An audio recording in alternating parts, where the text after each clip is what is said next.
नमस्कार. इयत्ता 11वीच्या राज्यशास्त्र या विषयामध्ये आपण समता व न्याय ही संकल्पना अभ्यासत होतो. मागच्या व्हिडिओमध्ये आपण समता ही संकल्पना अभ्यासली होती. समता म्हणजे काय हे आपण अभ्यासलं होतं. या व्हिडिओमध्ये आपल्याला समतेचा इतिहास अभ्यास आहे.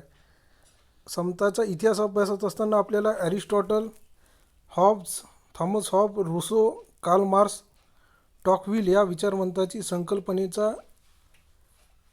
संकल्पना समजून घ्यायची आहे. समता या संकल्पनेचा विकास करण्यासाठी या विचारवंतांचं योगदान कशा प्रकारे आहे आणि यांनी समता ही संकल्पना कशा प्रकारे विकसित केली याची विवेचन आपल्याला या ठिकाणी करायचं आहे. तर सर्वप्रथम आपण ॲरिस्टॉटल यांचे समतेविषयीचं मत अभ्यास असताना ॲरिस्टॉटल मुळात ग्रीक तत्त्वज्ञ आहे आणि ग्रीक नगर राज्यात राहत असताना त्यांच्या असं लक्षात आलं की ग्रीक या नगर राज्यात मोठ्या प्रमाणात विषमता दिसून आली आणि म्हणूनच त्यांची जी समतेची संकल्पना आहे ही समतेची संकल्पना ग्रीक नगर राज्यापुरतीच काय मर्यादित आहे. ग्रीक नगर राज्यामध्ये नागरिकांना अधिकार नव्हता. ग्रीक नगर राज्याचे जे नागरिक होते त्यामध्ये फक्त बौद्धिक आणि प्रशासकीय क्षमता असणाऱ्या लोकांना, ज्यांच्यामध्ये बौद्धिक क्षमता आहे आणि प्रशासकीय क्षमता आहे अशा लोकांनाच ग्रीक नगर राज्याचं नागरिक समजलं जात होतं. परकीय गुलाम आणि स्त्रिया यांना ग्रीक या राज्याचं नागरिक समजलं जात नव्हतं आणि म्हणूनच मोठ्या प्रमाणात विषमता त्या ठिकाणी दिसून येत होती. म्हणजेच काही लोकांनाच त्या देशाचं नागरिक समजलं जात होतं, जे बौद्धिक पातळीने हुशार आहे आणि ज्यांच्यामध्ये प्रशासकीय क्षमता आहे अशा लोकांनाच त्या देशाचं नागरिक समजलं जात होतं. परकीय स्त्रिया आणि मुले यांना या नागरिकतेमधून वगळलं होतं. म्हणूनच तिथे मोठ्या प्रमाणात सामाजिक विषमता दिसून आली आणि म्हणूनच या संकल्पनेमुळं वर बिमोड करण्यासाठी त्यांनी समतेचा सिद्धांत आपल्या दी पॉलिटिक्स या ग्रंथात न्याय आणि समता यातील संबंध स्पष्ट करण्याचा प्रयत्न केला आणि या समता ही संकल्पना तिथे रुजवण्याचा प्रयत्न केला. तर अशा प्रकारे ॲरिस्टॉटलच्या मते कायद्यापुढे प्रत्येक व्यक्तीला कसं असलं पाहिजे, समान अधिकार असला पाहिजे. मग ती गुलाम असो, स्त्रिया असो की परकीय व्यक्ती असो, त्यांना नागरिकत्वाचा सुद्धा अधिकार असला पाहिजे असा विचार प्रथमतः ॲरिस्टॉटल यांनी मांडलेला आपल्याला दिसून येते. परंतु त्यांचा हा विचार केवळ ग्रीक नगर राज्यापुरताच काय होता, मर्यादित होता. त्यानंतर थॉमस हॉब्स यांनीसुद्धा आपल्या लेविएथन या ग्रंथात समतेचा अर्थ स्पष्ट केलेला आहे आणि समतेचा अर्थ स्पष्ट करताना त्यांनी नैसर्गिक समता हा यातून समतेचा अर्थ स्पष्ट केला आहे. त्यांच्यामध्ये व्यक्तीमध्ये शारीरिक आणि बौद्धिक विषमता असली तरी व्यक्तीमध्ये काय असली पाहिजे, समानता असली पाहिजे.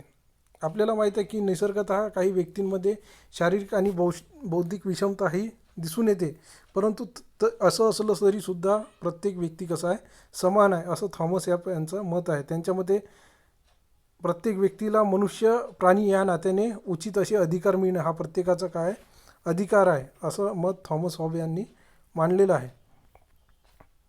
आणि मनुष्य या नात्याने व्यक्तीला काही शासकीय अधिकार प्राप्त होत असतात आणि ते अधिकार हे कोणीही काढू शकत नाही. व्यक्ती या नात्याने काही अधिकार प्राप्त होत असतात, ते अधिकार काढण्याचा कोणालाही हक्क नाही किंवा अधिकार नाही असं मत कोणाचं आहे, थॉमस हॉब यांचं आहे. आणि म्हणूनच त्यातून नैसर्गिक समतेचा विचार थॉमस हॉब यांनी मांडलेला आपल्याला दिसून येते. त्यानंतर रुसोसुद्धा समतेचा संकल्पना मांडलेली आहे आणि समतेची संकल्पना मांडत असताना त्यांनी कृत्रिम आणि नैसर्गिक विषमता यांचं काय केलेलं आहे, विश्लेषण केलेलं आहे. रुसोच्या मते मनुष्य हा स्वार्थी प्रवृत्तीने मनुष्याने काय केलेलं आहे, खाजगी मालमत्ता ही संपादित केलेली आहे. आजही आपल्याला माहीत आहे की बऱ्याच लोकांजवळ मोठ्या प्रमाणात संपत्ती, मालमत्ता आपल्याला दिसून येते आणि यातूनच आपल्याला माहीत आहे गरीब श्रीमंत असा भेदाभेद काय झालेला आहे, निर्माण झालेला आहे.